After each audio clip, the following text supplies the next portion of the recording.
South Africa দল আজকে শ্রীলঙ্কাকে second test ম্যাচে হারিয়ে দিল, যার ফলে ভারত কিন্তু আরও চাপে পড়ে গেল ওয়ার্ল্ড টেস্ট চ্যাম্পিয়নশিপ ফাইনালে ওঠার দৌড়ে। তার কারণ এই টেস্ট ম্যাচ যদি শ্রীলঙ্কা হারিয়ে দিত সাউথ আফ্রিকাকে, তাহলে কিন্তু ইন্ডিয়া প্লাস পয়েন্টে থাকতো, কিন্তু তা হলো না। সাউথ আফ্রিকা শ্রীলঙ্কাকে হারিয়ে দিল, যার ফলে বর্তমানে ওয়ার্ল্ড টেস্ট চ্যাম্পিয়নশিপ টেবিলে 1 নম্বরে উঠে এলো সাউথ আফ্রিকা, 2-এ অস্ট্রেলিয়া এবং 3 নম্বর পজিশনে রয়েছে টিম ইন্ডিয়া। তো এখন যে ভারতের কাছে যে 3টে টেস্ট ম্যাচ বাকি, একটা গাব্বা, একটা মেলবোর্ন, একটা সিডনি, এই 3টি টেস্ট ম্যাচ জিততেই হবে যদি 100% কোয়ালিফাই করার জন্য। এবং তা যদি না হয় তাহলে ওয়েট করে থাকতে হবে যে শ্রীলঙ্কা তাদের ঘরের মাঠে অন্তত যেন একটা ম্যাচে অস্ট্রেলিয়াকে হারাতে পারে, বা সাউথ আফ্রিকা নিজেদের ঘরের মাঠে যাতে পাকিস্তানের কাছে হেরে যায়।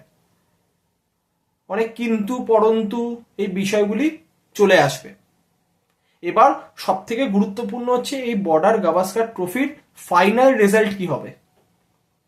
যদি টিম ইন্ডিয়া 4-1 জিততে পারে তাহলে কনফার্ম কোয়ালিফিকেশন, যদি 3-2-তে জেতে তাহলে কিন্তু অপোনেন্টের দিকে তাকিয়ে থাকতে হবে, 2-2 হলে তাকিয়ে থাকতে হবেই। এবং যদি কোনো কারণে এই সিরিজ যদি 3-2-তে টিম ইন্ডিয়া হেরে যায় তাহলেও আশা একদমই কম। আর যদি 1-4-এ টিম ইন্ডিয়া হেরে যায় এই সিরিজ, তাহলে তো ওয়ার্ল্ড টেস্ট চ্যাম্পিয়নশিপ ফাইনালে যাওয়ার আশা কমপ্লিটলি শেষ।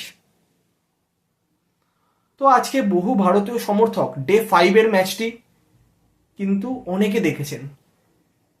সবাই আশা করেছিল যাতে এশিয়ার টিম শ্রীলঙ্কা তারা যাতে সাউথ আফ্রিকাকে হারিয়ে দেয়, যাতে টিম ইন্ডিয়ার কাজটা একটু সহজ হয় কিছুটা, কিন্তু তা হলো না। সাউথ আফ্রিকার অলরাউন্ড পারফরমেন্সের জন্যই তারা শ্রীলঙ্কাকে হারিয়ে দিল। এবং এই সিরিজে দুরন্ত পারফরমেন্স করেছেন ক্যাপ্টেন বাভুমা, যার কারণে তাকে ম্যান অফ দ্য সিরিজ ঘোষণা করা হয়েছে। তো এখন সামনে গাব্বা টেস্টকে সামনে রেখে ভারতীয় দলের কাছে একটাই আশা, যাতে তারা যেভাবেও গাব্বা টেস্ট জিততেই হবে। তাহলে কাজটা হয়তো কিছুটা টিম ইন্ডিয়ার ফরে যাবে, কারণ মেলবোর্ন বা সিডনিতে অস্ট্রেলিয়াকে হারানো তাও কিঞ্চিত সুবিধাজনক গাব্বার থেকে। পার্থে অস্ট্রেলিয়াকে হারানো খুব কঠিন ছিল, সেই কাজটি টিম ইন্ডিয়া করে দেখিয়েছে। অ্যাডিলেডে পিঙ্ক বল টেস্টে অস্ট্রেলিয়াকে হারানো আরও কঠিন ছিল, সেটা টিম ইন্ডিয়া পারেনি।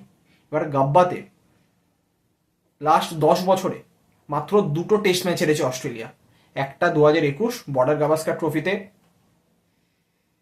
ইন্ডিয়ার কাছে, এবং আর একটি ওয়েস্ট ইন্ডিজ সিরিজে ওয়েস্ট ইন্ডিজের কাছে, যেই সেকেন্ড টেস্ট ম্যাচটা ছিল যেখানে সামার জোসেফের ডেবিউ হয়েছিল। তো অস্ট্রেলিয়া অবশ্যই চাইবে এই প্রেস্টিজিয়াস গাব্বা টেস্ট জিততে, তো সুতরাং তারা নিজের ফরেই পিচ বানাবে, এগুলো জানা কথা। তো আমরা সকলে আশা করবো যে গাব্বাতে টিম ইন্ডিয়া একটা দারুণ ফাইট দেবে এবং ওয়ার্ল্ড টেস্ট চ্যাম্পিয়নশিপ ফাইনালে যাওয়ার আশাকে টিকিয়ে রাখবে। এবং অতি অবশ্যই আজকে বলা যেতেই পারে যে শ্রীলঙ্কা এই টেস্ট ম্যাচটি হারার জন্য ভারতীয় দল কিছুটা তো চাপে পড়ে গেলই। তো আমরা আশা করব এই ফেজ থেকে টিম ইন্ডিয়া যত তাড়াতাড়ি সম্ভব ওভারকাম করবে।